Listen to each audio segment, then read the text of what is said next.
Action. How would I start this off? Well, when we were young, my mother had a poodle, and they got us. Then she got a mate for the poodle. So my mother used to raise poodles, and we had about 7 poodles in the house running around.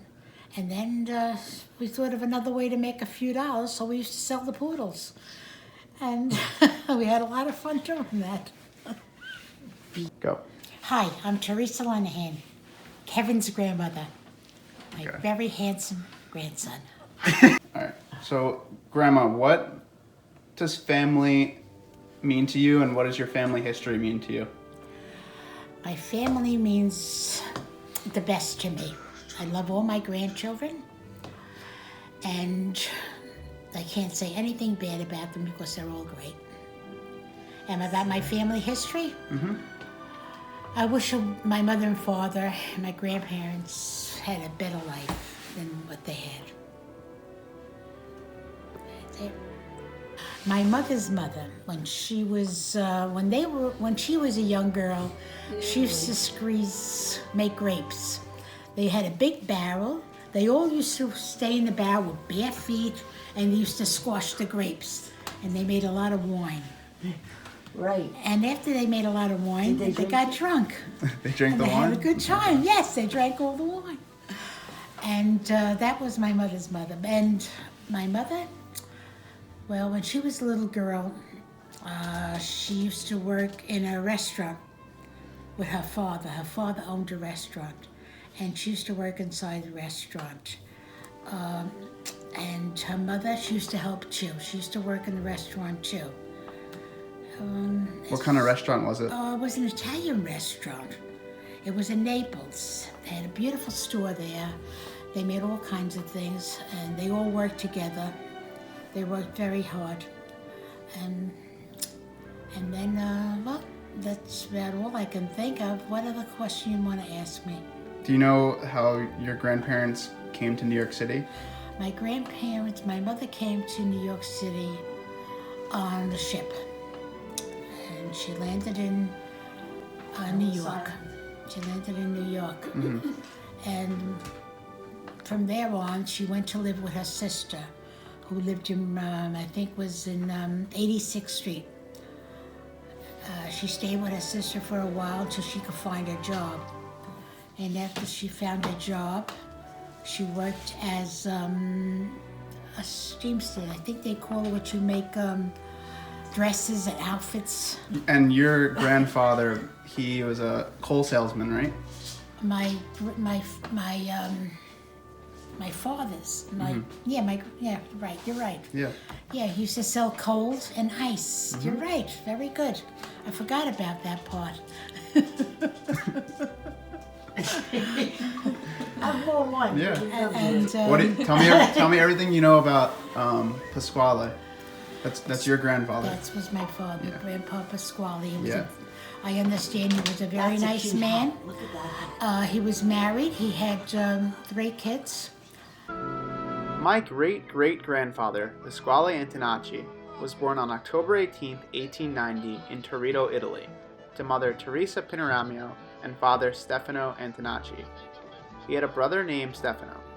When Pasquale was 10 years old, him and his family immigrated to New York City on a boat to Ellis Island. During these times, this journey took weeks and many got sick and died or starved. The conditions on these ships were atrocious, but the people on them were willing to sacrifice everything for a better life.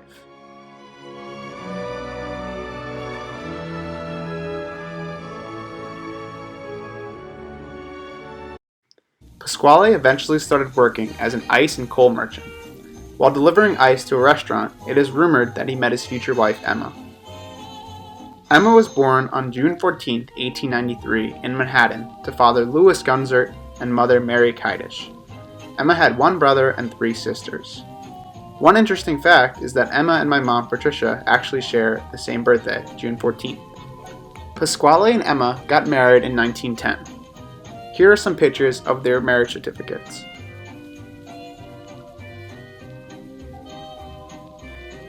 Both Emma and Pasquale lived together in Manhattan and had 4 children. Stefano was their firstborn, but only lived 2 years. Teresa was second born in 1915, Stephen was third in 1916, and Louis was fourth in 1920. As a family, they moved around from Manhattan to Brooklyn. All right, Grandma, what's your favorite memory from your mother and father talking about their parents? Do you have any memories like that? The memories I had that my mother and father used to talk about how hardworking they were. They used to work all day to keep the restaurant alive. And that's about all. And then try to support their family. Because it was very hard times then. Very, very hard times. It was during 1920s into the 1930s. That's right. The Great Depression. That's right. They were in the Great Depression. And everything, like I said, there was hardly no food. There was hardly no place for them to live. They had they had one room with about 5 people in it. Very hard.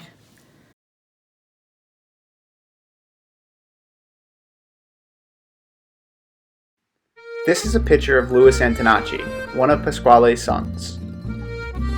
This is Stephen Antonacci, Pasquale's other son and my great-grandfather, who I never met. Stephen was born on July 8, 1916 in Manhattan. As a teenager, he collected scrap metals and sold them for money. I learned Stephen actually started his own business doing this, and as he got older, he became a sanitation worker. Here's another picture of Stephen and one of his sons. My grandmother told me that Stephen met his future wife, Elena, through a family friend, and they fell in love instantly. Elena Muno, my great-grandmother, was born on November 11, 1911 in Naples, Italy. Her father, Andrea, and her mother was Maria. Elena came to Philadelphia in 1921 when she was 9 years old. This is Elena's immigration record. Stephen and Elena got married on September 27, 1937 in New York. They had 7 children during their marriage. When asking my grandma about her mother and father, she described her dad as a jack of all trades. This was because he knew a little something about everything. She also said he was always ready to help others, especially his family. In his free time, when he wasn't working hard to support his family, Stephen bet on racehorses and worked on cars. Stephen was also known to only drive Cadillacs or Buicks, and his favorite car color was yellow. He needed a big car because he had 7 kids to drive around. My grandmother also said her dad took them to the beach a lot, watched movies at the theater, and always made sure they had family dinners, a real traditional Italian practice.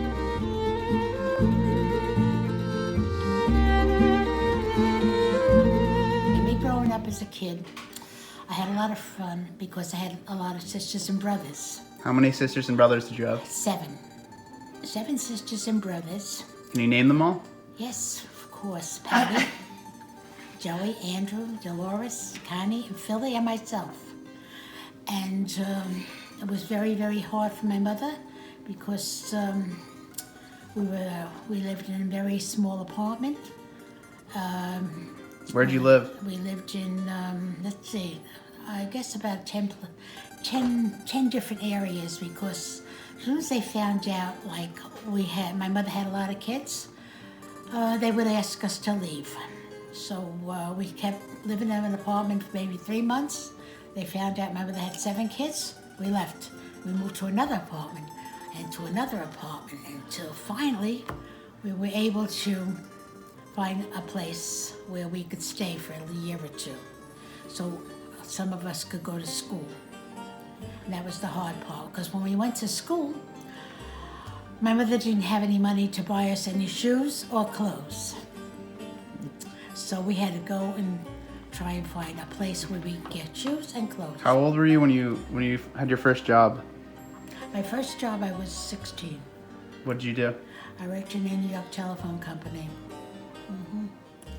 Worked there for a long time. I enjoyed the work. And that's it.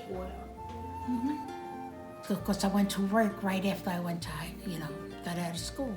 You went to like secretaries. I would have liked to have gone to high school.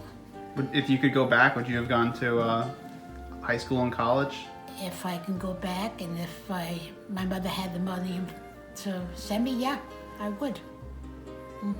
Is there a job that you wanted to do?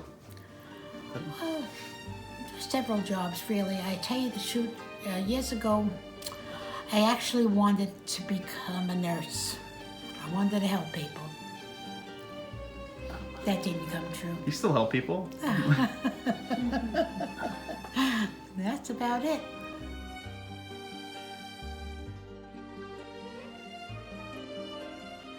All right. Yes. All right. So what's your favorite thing to cook? My favorite thing to cook would be maybe a baked lasagna. I love that. Or roasted chicken in the oven with baked potatoes. That sounds good. How about sausages and peppers? Those are my three favorite things. And for breakfast, well, maybe I like to have actually a cup of coffee and a piece of crumb cake. I'm not too keen on all the rest of the stuff. Okay. When you were a kid, did you have anything special to eat? Any Italian meals that you remember? Italian meals. When we were a kid? Mm-hmm. Well, when we were a kid, there was like 7 of us, I told you, in the family, my mother and father. So the only thing my mother really used to make was a big, big pot of soup or a big, big pot of spaghetti. And sometimes without the meatballs because she couldn't afford them, so it was just a big pot of spaghetti. All right, and that's my family history. I want to first thank my grandma for taking the time to answer questions about her parents and her childhood. And I want to thank my ancestors, my grandparents, and my parents for their sacrifices and hard work to give me opportunities they didn't have growing up. Thank you all for watching my family history.